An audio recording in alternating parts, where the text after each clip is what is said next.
एक समय की बात है। एक गांव में सफेद साड़ी वाली चुड़ैल का आतंक था। चुड़ैल रात भर गांव में घूमती और गांव का जो भी आदमी उसे दिखाई देता उसे वो घायल कर देती।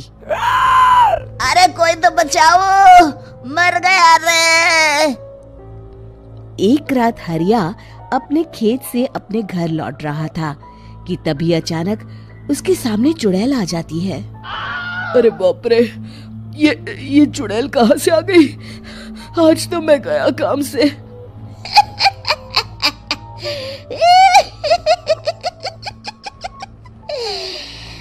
आज मुझे मेरा शिकार मिल गया। अरे चुड़ैल दीदी, मुझे छोड़ दो। जैसे ही चुड़ैल हरिया की तरफ बढ़ती है, हरिया वहाँ से भाग जाता है और अपने घर के दरवाजे पे पहुँचता है। अरे भगवान, जल्दी से दरवाजा खोलो, मेरे पीछे चुड़ैल पड़ी है। हरिया की पत्नी जल्दी से दरवाजा खोल देती है। अरे आप इतना हाफ क्यों रहे हैं? अरे मेरे पीछे चुड़ैल पड़ी है, आज तो मैं बाल बाल बच गया।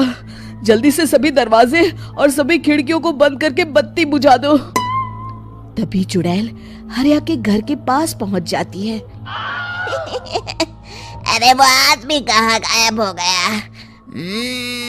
मैं भी देखती हूँ आखिर कब तक बचेगा। मैं अपने शिकार को इतनी आसानी से नहीं छोड़ती।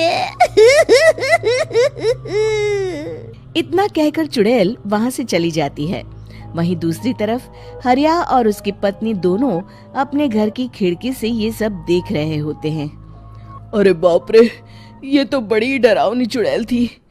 अगले दिन ये बात आग की तरह पूरे गांव में फैल जाती है और धीरे धीरे लोग चुड़ैल के डर के मारे शाम होते ही अपने घरों से बाहर निकलना बंद कर देते हैं। कुछ दिनों के बाद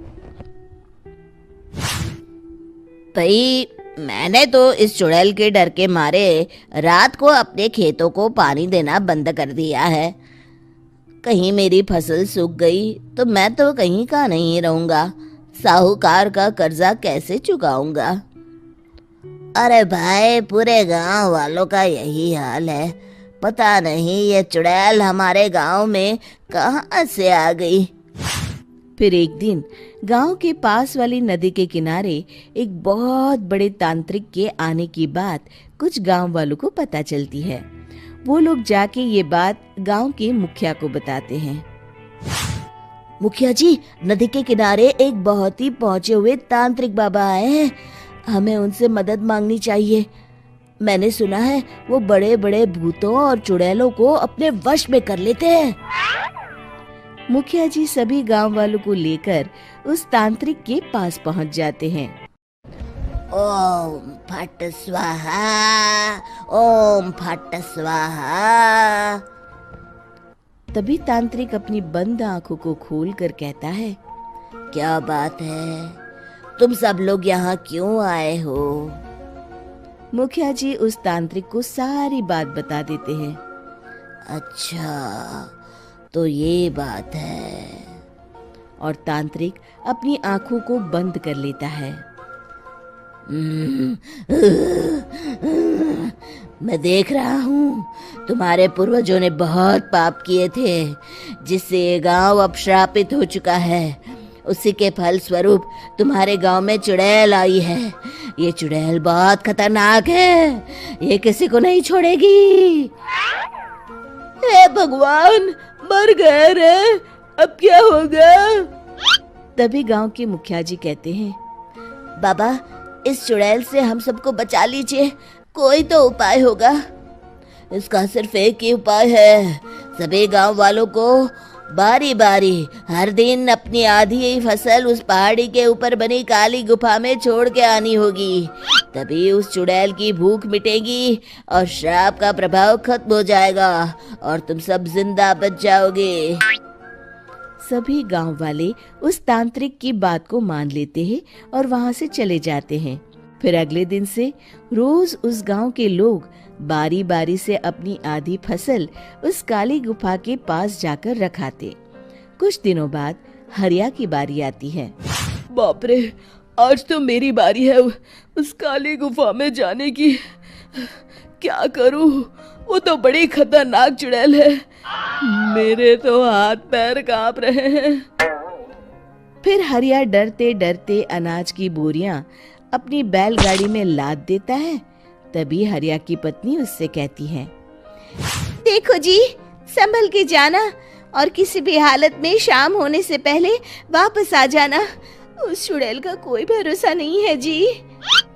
हरिया बैलगाड़ी में बैठते हुए कहता है, भगवान, मैं क्या वापस आऊंगा?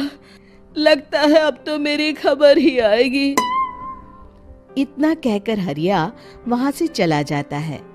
रास्ते में जंगल से गुजरते हुए हरिया की बैलगाड़ी का एक चक्का बड़े गड्ढे में फंस जाता है। हे भगवान, अब ये क्या मुसीबत है? हरिया नीचे उतर के पूरी ताकत से अपनी बैलगाड़ी को गड्ढे से निकालने की कोशिश करता है। बहुत देर मेहनत करने के बाद हरिया की बैलगाड़ी उस गड्ढे से बाहर निकल जाती है। हे भगवान, अब तो शाम होने वाली है। आज तो मैं गया काम से। जैसे तैसे हरिया काली गुफा में पहुंच जाता है। अरे मर गया रे, यहाँ तो चारों तरफ डरावना माहौल है। मैंने यहाँ आने में बहुत देर कर दी, कहीं चुड़ैल नाराज ना हो जाए। हरिया अनाज की बोरिया वहां रख के जैसे ही जाने लगता है, तभी उसे किसी के आने की आवाज सुनाई देती है। हरिया एक कोने में छुपकर अंदर देखने लगता है। चुड़ैल वहां आती है और फिर अपने चेहरे से नकली चुड़ैल का मुखौटा निकाल देती है। हरिया ये देख के हक्का बक्का रह जाता है। तभी चुड़ैल कहती है, भैया यहाँ आना। आज तो बहुत अनाज आया है, इसे मिलाकर अब हमारे पास ढेर सारा अनाज जमा हो गया है। कल ही हम इसे शहर में बेच आएंगे और माला माल हो जाएंगे। तभी अंदर से नदी के किनारे वाला तांत्रिक बाहर आता है। अरे, ये तो तांत्रिक बाबा है। हाँ, अब तो हम दोनों की जिंदगी मजे में कटेगी। गांव वालों को बेवकूफ बनाना इतना भी मुश्किल नहीं था। लोग तो तुम्हें सच में असली चुड़ैल समझते हैं। हाँ, तुमने सही कहा। अब ये गांव वाले चुड़ैल के डर से जिंदगी भर इस काली गुफा में अनाज पहुंचाते रहेंगे। अच्छा, तो ये बात है। ये दोनों पूरे गांव वालों को बेवकूफ बना रहे हैं। अभी जाकर सबको बताता हूँ। हरिया उन दोनों की पूरी बातें सुन लेता है और जल्दी से वापस गांव में आता है। गांव वालों को पूरी बात बता देता है। इससे पहले वो दोनों हमारा अनाज लेकर शहर जाए, हमें उन दोनों को पकड़ना होगा। उधर दूसरी तरफ नकली तांत्रिक और नकली चुड़ैल बनी औरत एक बड़ी गाड़ी में सारा अनाज लाद के वहां से निकलने की तैयारी कर रहे होते हैं। जल्दी करो, इससे पहले हमें कोई देख ले। हमें यहाँ से निकलना होगा। और तभी वो दोनों देखते हैं कि सामने से सभी गांव वाले अपने अपने हाथों में मशाल लेके आ रहे हैं। दोनों बुरी तरह डर जाते हैं। रुक जाओ, तुम दोनों का भांडा फूट चुका है। अरे मर गए रे, ये गांव वाले कहाँ से आ गए? तुमने क्या सोचा इतनी आसानी से यहाँ से निकल जाओगे? ये अनाज हमने अपने खून पसीने से दिन रात खेतों में मेहनत करके उगाया है। दोनों मुखिया जी के पैरों में गिर जाते हैं। हमें माफ कर दीजिए, हम दोनों एक नंबर के कामचोर हैं। बिना मेहनत किए पैसे कमाना चाहते थे। हाँ हाँ, अब हम आगे से मेहनत मजदूरी करके पैसे कमाएंगे। हमें कुछ मत करना, हमें छोड़ दीजिए। इतना कह के दोनों गांव छोड़ के भाग जाते हैं और सभी गांव वाले फिर से खुशी खुशी रहने लगते हैं। शिक्षा तभी तो कहते हैं कि किसी भी समस्या का समाधान केवल सूझबूझ से ही करना चाहिए और कभी हिम्मत नहीं हारनी चाहिए। दोस्तों, हमें उम्मीद है कि आपको हमारी ये कहानी पसंद आई होगी। कृपया हमारे चैनल को सब्सक्राइब करें और सभी अपडेट्स के लिए बेल आइकन जरूर दबाएं। और हाँ, वीडियो लाइक और शेयर करना मत भूलिएगा। Bye bye.